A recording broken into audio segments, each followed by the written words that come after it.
Damiba, peut-être oui, peut-être non, extradé au Burkina pour répondre des faits dont il est accusé. Il est accusé d'actes de déstabilisation de son pays. Oui, docteur, ce sont des accusations assez graves. Et ce depuis 2000, fin 2022, début 2023, Damiba a été accusé de plusieurs tentatives de coup d'État en connivence, soit avec d'autres pays de la sous-région, notamment la Côte d'Ivoire, ou soit avec les terroristes. Et ce sont des accusations assez graves. Et c'est la première fois d'ailleurs, hein, si je ne me trompe pas, que le président Ibrahim Traoré intervient comme ça et cite nommément Damiba par rapport à un certain nombre de connivences ou bien de coopération avec des agents déstabilisateurs de la sous-région pour déstabiliser son pays. Et donc aujourd'hui, je pense que je ne sais même pas comment arriver à expliquer cela parce que quand je me rappelle très bien d'Amiba, il a été exfiltré vers le Togo et je ne sais pas si jusqu'à ce jour il a pu avoir le statut des idées politiques au Togo, je ne le sais pas trop, mais quoi qu'il en soit, un pays aussi sérieux comme le Togo ne peut pas recevoir un homme de ce Kabila peut ne pas lui accorder un statut d'asile politique. Et voilà, donc puisqu'il y a pas une communication officielle de la part du Togo, c'est pourquoi je suis en train de me poser la question. Merci de me rassurer. Et donc aujourd'hui, vous savez, Damiba, quand il a été exfiltré du Burkina Faso, ses avoirs aussi ont été gelés. Et il a été radié des effectifs militaires aussi. Donc aujourd'hui, quand on parle de coup d'État, il faut quand même... on sait très bien que dans ce genre d'affaires, c'est beaucoup d'argent qui circule. Alors il trouve où les moyens pour essayer de soudoyer des agents, parce que quand j'ai suivi la RTB, les gens qui sont intervenus, ce sont des militaires, ce sont des regradés, des gens qui peut-être ont été soudoyés forcément. Et donc, comment il arrive à trouver ces moyens-là pour soudoyer ces gens? On parle d'opérateurs économiques et tout. On parle d'un soutien financier venu de certaines personnes de la Côte d'Ivoire aussi. Oui, mais jusqu'à présent, ce ne sont pas des éléments assez fort pour qu'un État accepte d'extrader un exilé politique. Parce que ça ne concerne pas que le Togo, c'est aussi la sous-région et même toute la communauté internationale qui suit le cas d'Amiba. Et donc aujourd'hui, je me dis que cette déclaration du Burkina Faso, on a aussi accusé à sourdine le Togo, si je peux le dire ainsi. On a aussi, parce que le monsieur il réside au Togo, et donc en tant que quelqu'un qui réside au Togo, le Togo doit être en mesure de suivre ses faits et gestes. Comment se fait-il que il arrive à communiquer facilement avec ces gens-là? Comment se fait-il que des militaires ou bien je ne sais pas trop arrivent à lui rendre visite dans son lieu de résidence comme ça, tenir des réunions sans aucune surveillance, et que le monsieur arrive à communiquer avec d'autres présidents de la sous-région? Je pense que Damiba aujourd'hui, peut-être qu'il est en train de payer son penchant avec l'ancien président du Burkina Faso, Blaise Compaoré. Et donc, quand il parle de Blaise Compaoré, parle d'Alassane Dramane Ouattara, et donc on peut dire que il est en connivence avec ces gens-là pour déstabiliser le pays, parce que n'oublions pas que Damiba, l'objectif était de venir restaurer la sécurité au Burkina Faso, mais quand il est venu, il était venu avec d'autres approches. Et ces approches-là, c'était de discuter avec les terroristes. C'est la raison pour laquelle d'ailleurs il a fait venir le président Blaise Compaoré au pays pour essayer quand même d'entamer la discussion. Et ça a suscité le courroux des Burkinabés et même des militaires burkinabés, raison pour laquelle on l'a encore déchu aussi, lui aussi, du pouvoir. Donc aujourd'hui, quand on parle de tentative de coup d'État à chaque moment, et que certains éléments de preuve sortent, pour moi, ce ne sont pas des éléments assez solides. Encore que, même si ce sont des éléments assez solides, est-ce que ça permet aujourd'hui d'extrader Damiba vers le Burkina Faso? Est-ce que les conditions pour un procès équitable sont réunies aujourd'hui pour que ce monsieur-là puisse bénéficier d'un procès équitable? Parce que n'oublions pas que ce sont les gens qui l'ont destitué du pouvoir qui sont encore au pouvoir aujourd'hui. Et donc, est-ce que ce pays-là aujourd'hui dispose de tous les arsenals juridiques possible et la justice est-elle vraiment indépendante aujourd'hui pour assurer un procès équitable et accepté de tous à Damiba? C'est aussi la question qu'il faut se poser parce que peu importe le crime qu'a commis la personne, il faut protéger ses droits et donc lui assurer un procès équitable parce que jusque-là, ce sont des allégations. On n'a pas encore écouté Damiba. Ce sont des allégations de tentative de coup d'État. On ne sait pas cela. Qui sont venus faire des aveux sur la RTB. On ne sait pas dans quelles conditions ces aveux-là ont été obtenus. Et donc, moi, je prends ça avec des pincettes, ces informations, comme quoi Damiba veut destituer celui-ci, celui-là, parce que Damiba, résident au Togo, le Togo est en très bonne relation avec les pays de l'AES. Le Togo ne peut pas permettre à ce que quelqu'un qui réside dans son pays puisse recevoir des gens qui vont servir de base à la déstabilisation d'un pays ami et frère. Et il a dit aussi que les autorités togolaises seraient surprises également de constater ce qu'il lui reproche. Peut-être que c'est fait que les autorités togolaises sont surprises de le voir comme ça. Vous savez, Damiba au Togo, moi je me dis que c'est de l'assurance pour le pouvoir d'Ibrahim Traoré. Parce que Damiba, imaginez un peu si Damiba résidait en Côte d'Ivoire. Ben, il serait très libre de ses faits et gestes et tout ça. Et bon, comme on colle des intentions au président ivoirien aussi, ben, si ces intentions-là s'avèrent, il pouvait faire tout ce qu'il veut. Mais au Togo ici, ce n'est pas possible. Ce n'est pas possible, il est ici, et si Damiba avait les moyens et les coups de franche pour pouvoir déstabiliser ce pays-là, ben il l'aurait fait depuis fort longtemps. Mais c'est parce qu'il ne peut pas, parce que les pays, c'est aussi des échanges de renseignements. On ne peut pas garder quelqu'un, un exilé politique de la trempe de Damiba, un militaire chevronné, quelqu'un qui a un carnet d'adresse, qui a des relations, qui a travaillé avec Blaise Compaoré, et qui a travaillé sous les Diendéré et autres là. Quelqu'un de cet acabit, on ne peut pas le garder ici et puis le laisser libre de communication et de tout ça. Non, ça ne peut pas se passer comme ça. Donc moi, jusqu'à présent, je me dis qu'il a encore le bénéfice du doute. Ce sont des informations de l'autre côté du Burkina Faso que moi je prends avec des pincettes. Je ne suis pas sûr totalement, à moins que, bon, la justice, excusez-moi, à moins que la justice nous rétablisse véritablement la vérité autour de cette affaire. Merci beaucoup. Les conditions ne sont pas encore réunies pour une extradition, puisque en règle générale, il y a forcément des États dans lesquels on peut extrader un exilé politique, puisque Damiba aujourd'hui est considéré comme un exilé politique, puisqu'il a été démis de ses fonctions suite à un coup d'État. Et donc, aujourd'hui, qu'est-ce qu'on reproche à Damiba? Tous ceux qui ont été appréhendés suite à ce coup d'État avorté ont fait des témoignages comme quoi leur mandat est Paul-Henri Damiba. Et donc, jusque-là, sur la base de ces accusations, on peut pas, l'État togolais ne peut pas tout de suite décider ou accepter une certaine extradition de M. Damiba. Et donc, le président Traoré, quand vous dites qu'il se montre prudent, c'est tout à fait logique qu'il soit prudent par rapport à cette situation. Et surtout que il n'y a pas eu, par exemple, un jugement au niveau du Burkina Faso de ces prétendus accusés.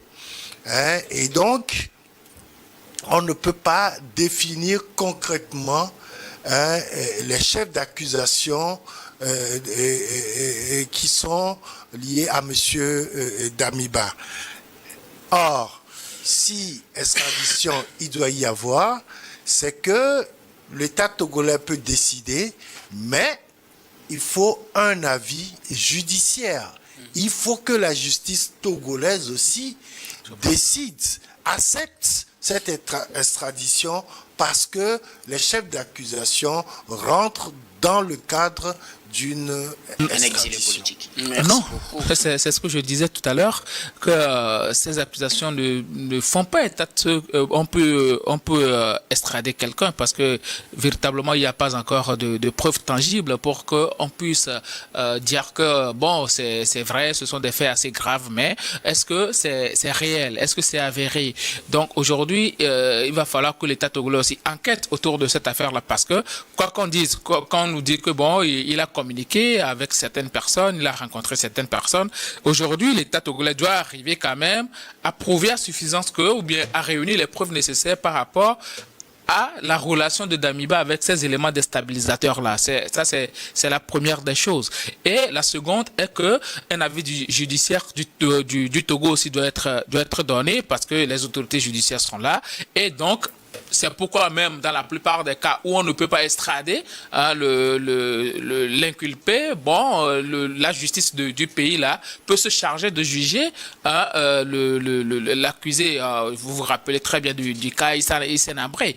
Et donc aujourd'hui, je pense que Damiba dans ce contexte-là ne peut pas être extradé parce qu'au prime abord, il faut se référer à les conditions dans lesquelles le monsieur a été exfiltré et puis après voir si le pays duquel il a été exfiltré aujourd'hui a toutes les capacités judiciaires nécessaires pour assurer les droits à l'intégrité personnelle physique de cet accusé-là et lui assurer un procès équitable, c'est-à-dire les conditions doivent être réunies pour sa défense et que si jamais il n'est pas fait preuve qu'il est responsable des faits qui lui sont reprochés, qu'il soit libéré. Donc, est-ce que le Burkina aujourd'hui est dans cette logique-là? Est-ce que la justice burkinabé aujourd'hui permet à ce qu'on arrive à un procès de ce niveau, puisque là, il va s'agir d'un procès de haut niveau. Donc aujourd'hui, puisque c'est un pouvoir militaire qui est en place, on peut dire que les institutions ne sont pas vraiment très mises en place, ils sont encore en guerre contre le terrorisme et tout ça. Donc, à un moment donné, on peut se dire que bon, la justice est au bot et tout. Donc, ce n'est pas la question, c'est pas une question diplomatique qui est gérée entre deux États, mais c'est une question de droit international. Et le cas d'Amiba, ce n'est pas que le Togo et le Burkina qui vont gérer ça, mais l'Union africaine, la CEDEAO, la communauté internationale, le HCR, tout ça, ils doivent mettre leurs yeux dedans pour savoir réellement ce qui est reproché à Paul-Henri Sadago Damiba. Et donc, c'est une question très, très, très difficile aujourd'hui. On va plutôt se baser sur les conditions dans lesquelles le Burkina est aujourd'hui en matière judiciaire pour voir si on peut l'extrader. Je me rappelle très bien, tant bien même que le président Alassane Ouattara avait pris le pouvoir en 2010, on n'avait pas pu extrader les exilés politiques avant que certaines conditions ne soient réunies. Et vous avez vu, bon, les procès ont été faits et le président Alassane Ouattara lui-même avait dit que plus jamais aucun prisonnier ivoirien ne sera extradé ou bien ne sera amené au devant de la CPI. Ça veut dire que le pays a pris des résolutions au niveau de sa justice, ce qui n'est pas aujourd'hui le cas du Burkina Faso. Je me rappelle très bien du cas de Lida Kwasi qui a été demandé à être extradé, mais ça a pris tellement de temps avant que le monsieur ne soit extradé parce que on attendait à ce que toutes les mesures judiciaires démocratiques soient prises avant que le monsieur ne soit extradé. Donc, certes, il faut constater les faits graves qui sont reprochés à Damiba. Il faut arriver à vérifier, il faut arriver à voir la relation entre Damiba et ce que lui a reproché et ceux-là qui ont témoigné. Et là, on peut examiner les conditions peut-être dans lesquelles on peut l'extrader si le Burkina arrive à réunir les conditions nécessaires pour son jugement. Dans le cas contraire, si le pays d'accueil de Damiba juge que bon, voilà, on a vu qu'un certain nombre de choses sont avérées, le pays là peut décider en toute relation stricte avec le Burkina Faso, de juger le détenu ici, puis l'accusé ici, puisque les conditions au niveau du Burkina Faso ne sont pas encore réunies. Quand vous parlez de conditions à réunir au niveau du Burkina Faso, essentiellement, c'est quelles conditions? Ce sont les conditions judiciaires. C'est-à-dire? Si le parquet a aujourd'hui les coups de franche, parce que déjà, on voit celui qui est au pouvoir. Parce que quoi qu'on dise, c'est un pouvoir militaire. Et donc, un pouvoir militaire, sur le plan international, on le considère comme un pouvoir non réglementaire. Vous voyez? Et donc, jusqu'à ce que les élections ne soient organisées, on ne peut pas extrader un accusé vers ce pays-là. Qui est aussi un militaire. Qui est aussi un militaire. D'autant plus que c'est celui-là qui l'a destitué du pouvoir, qui est au pouvoir aujourd'hui. Donc, ce n'est pas bien c'est comme si, vous l'envoyez à l'abattoir, en fait. Et ce n'est pas responsable de la part du pays d'accueil. Bon, si le Burkina... Même si les faits qu'on lui reproche sont avérés, ce sera difficile qu'il soit extradé. Même si les faits qu'on lui reproche sont avérés, on ne pourra pas l'extrader si le pays d'accueil et les institutions internationales de défense des droits de l'homme voient que les conditions de l'autre côté du Burkina Faso ne sont pas réunies pour lui assurer un procès équitable. C'est-à-dire un procès équitable où voilà. Ce ne sera pas comme une chasse aux sorcières. Voilà. Eric Johnson, quelles conditions, peut-être que vous partagez ce que Gabin a dit, peut-être que non. Quelles conditions le Togo peut-être voudrait-il voir réunies au Burkina avant d'extrader le lieutenant-colonel Damiba si les faits qui lui sont reprochés s'avéraient? D'abord, il faut déjà un procès équitable pour les mises en cause. À partir de ce moment, le Burkina va chercher à savoir qui est le commanditaire de ce coup d'État raté, et s'il s'avérait, comme tu le dis, que c'est Damiba, en ce moment, on demandera au Togo de réunir également ces conditions judiciaires, à savoir que si nous avons dans notre code pénal et les mêmes condamnations, le Togo va accepter alors d'extrader le colonel Damiba. Il y a également des garanties que le Burkina doit donner au Togo, à savoir des garanties de risques de persécution, des risques de torture, des risques de peine de mort, qui sont des risques que Damiba peut encourir si une fois arrivé sur le territoire burkinabé. Donc le Burkina doit rassurer qu'il ne fera pas face à ces choses-là. Doit rassurer notre pays, le Togo, puisqu'il vit ici. Et là, Gabin disait tout à l'heure que ça devient une affaire internationale, parce que si Damiba est ici, en tant que réfugié politique, c'est qu'il doit être totalement couvert. Et s'il faut l'extrader, il faut que tous ceux qui interviennent dans le droit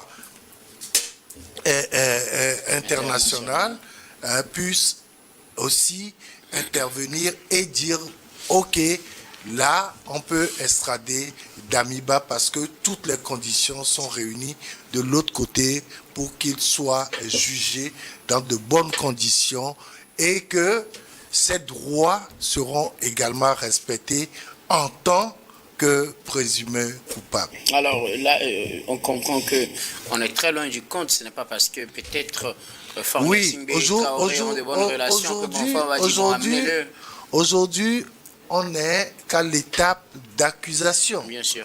Et personne n'a jugé qui que ce soit Voilà. pour définir clairement les chefs d'accusation contre Damiba pour qu'on demande son extradition.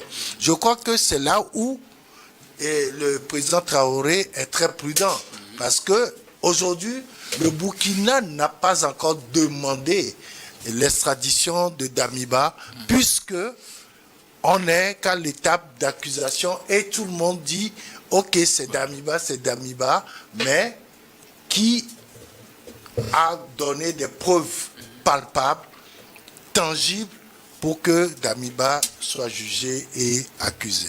Bon, ce qui est sûr, Ici, les faits qu'on lui reproche. oui, ce qui est sûr, c'est que bon, il sera contrecarré quand même par le Togo. Le Togo va redoubler sa vigilance parce que quand quelqu'un est sur votre territoire, vous l'accueillez comme ça, et qu'à chaque moment, le cite dans des tentatives de coup d'État, à un moment donné, c'est votre pays aussi qui est pointé du doigt. Et donc, le Togo va redoubler sa vigilance. Non seulement ça, il devient une menace. Il devient une menace déjà pour le pays lui-même. Et donc, à un moment donné, je pense que le Togo va essayer quand même de redoubler la surveillance autour de Damiba pour voir réellement ce qui est en train de se passer.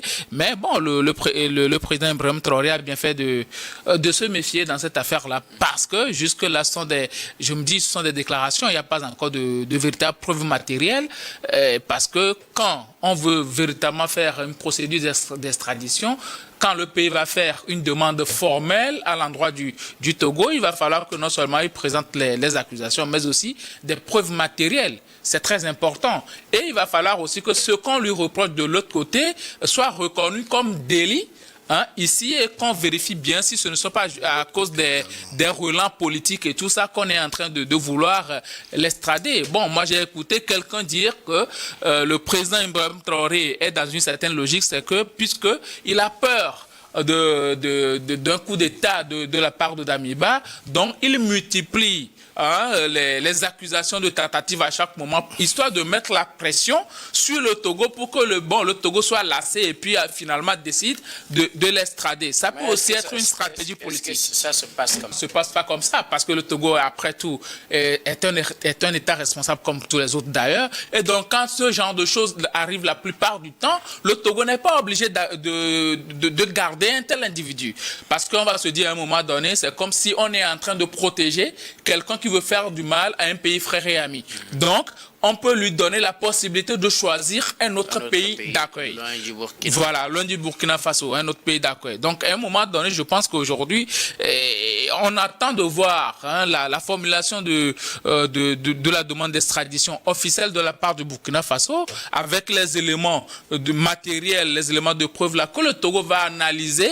On va voir si ce qu'on lui reproche, parce qu'on parle de tentative de coup d'État, c'est reconnu au Togo, le fait du terrorisme, c'est reconnu au Togo. Bon, on va vérifier aussi les preuves matérielles, surtout d'abord, et aussi après, voir si le Burkina aujourd'hui est en mesure d'assurer un procès en bonne et due forme à Damiba, surtout cela avant l'extradition. Sinon, dans le cas contraire, bon, on peut décider le jugement du monsieur dans un autre pays si réellement ce qu'on lui reproche est avéré. Non, juste dire que nous sommes toujours à l'étape d'accusation. Une tentative de coup d'État avortée, ratée. Et donc, à moins que l'on ait d'autres chefs d'accusation, à part ceci, le Burkina ne peut pas demander à l'heure actuelle une extradition de Damiba et que ça puisse prospérer au Togo.